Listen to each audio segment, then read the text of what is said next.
Hey everybody, welcome to the Market Minute. Fab is cooking. We are in a massive hype cycle right now with the Armory decks coming out once a month, and we got events happening every weekend, and then we're coming up to a pro tour, and then of course the middle set of the year, the high seas, which looks to be a crazy set with those treasure packs and all those goodies packed away in it. I can't wait. And you know what that means? That means cards are moving around. So let's jump into it. Warmonger's Diplomacy, currently sitting at 78.99, 28 non-foils, 28 rainbow foils on TCG Player. Those rainbow foils sitting at 89.99. 3-month snapshot, the low is 72.99, high sale price 100. So, as you can see by that chart, Viserai LL, now this card's unplayable, right? Maybe not. I think right now we're seeing this card go down. It's one taking a keen eye to, especially in keeping an eye on this, because this could be getting into a good deal price very soon. And the high seas is coming. We have a ranger in that set. Also, Bones looks to be playing attacks and allies, which are non-attacks. So maybe you can scuff up a Bones turn, or Maryland is using pumps. Azalea did, because Azalea definitely gets hurt by this card as well. So this one I just want to keep an eye on because it is falling down in price since Viserai is out of the meta and into LL. I think maybe this one's a little bit early. Also, a side note is this card has been expensive for very long, high sale price being $100. LSS could have taken a keen eye to this one, and we could see a reprint coming soon, maybe in the high seas, maybe by the end of the year. This one has been expensive for a while now. The weakest link, currently sitting at $45.22. There are 7 non-foils on TCG Player right now. Super thin inventory. Rainbow foils sitting at $69.99. There's 11 of those. Looking at the 3-month snapshot, $38.25 is our low, $78.99 is our high. Looking at the chart, this one is hit rock bottom and then bounced a bit.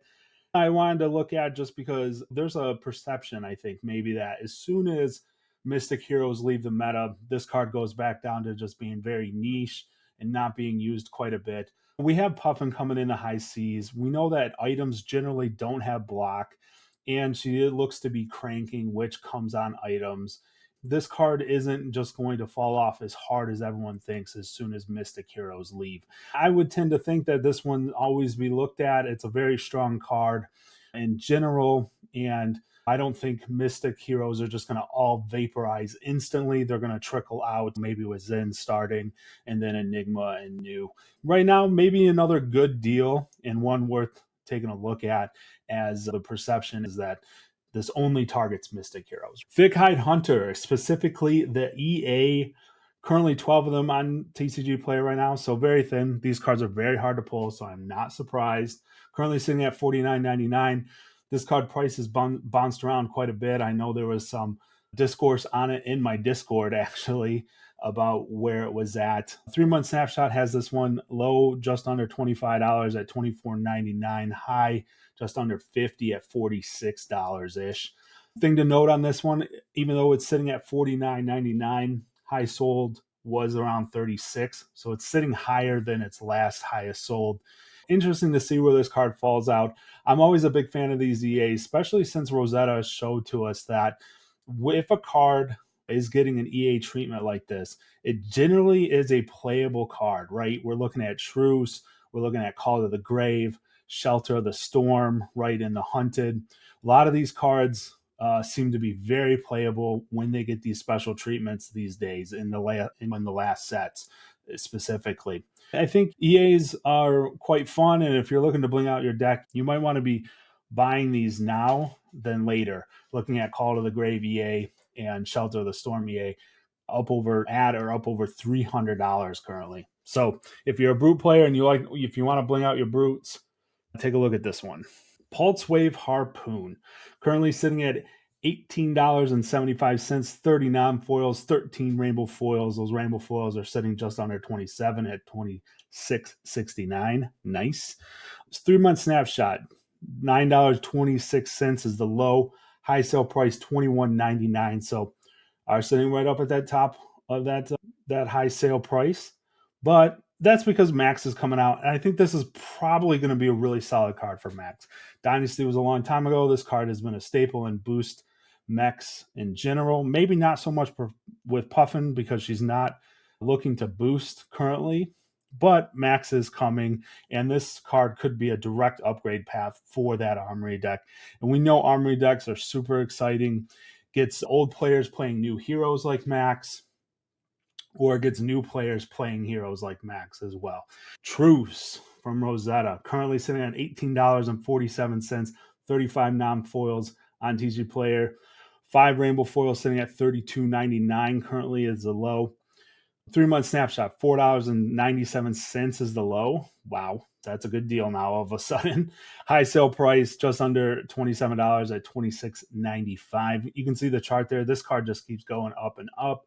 I've been a big fan of it. I think we've looked at it before on the Market Minute, definitely. And it's just a solid card, especially in a slower meta. Florian just won a calling with this card in the deck. I think it's really strong in Florian as well. I believe they were running 2 of them. So no surprise this card's going up. Rosetta is all over the place. It's a lot of good cards in that set, a lot of popular heroes. It's not surprising. One thing to note on the rainbow foil sitting at $32.99, as I had mentioned, this one has an EA. So it does depress that price down a little bit since we do have the EA sitting above it between the non-foil and the rainbow foil sitting in that middle spot. So just keep an eye on that if you're looking to pick those up, and understand that the rainbow foil can only go up so high. All right, and the last card here is Command and Conquer from the Hunted, specifically the legendary version, currently sitting at $98. There are 12 of these on TCG Player, so the stock is very thin on these guys. 3-month snapshot, looking at low sale price of $70.73, high sale price $143. Again, that $143 is definitely pre-sales and things like that, right? So we can't really put much stock in that high sale price, but the low sale price is interesting, sitting down at $70. That was a pretty good deal. The thing I always want to just periodically check back in, see how this reprint is working. Arcane Rising CNC is sitting at $84. The white border is sitting at $72. So we did see an effective jump down here, right? Because when this card was revealed in the Hunted, Arcane Rising black border was sitting at 104-ish, I believe. So, we're about $20 lower there. The white borders also dropped down another $12 below that as well. Pretty much working. It seems like the wanted version of CNC now, or the collectible version of CNC now, is the Hunted version. Interesting overall. I think it did work, shifting those prices down. It will be interesting to see where this all shakes out. But that's going to do it for this episode. Thanks everybody for watching. Please like and subscribe. I'll check you next time. Peace.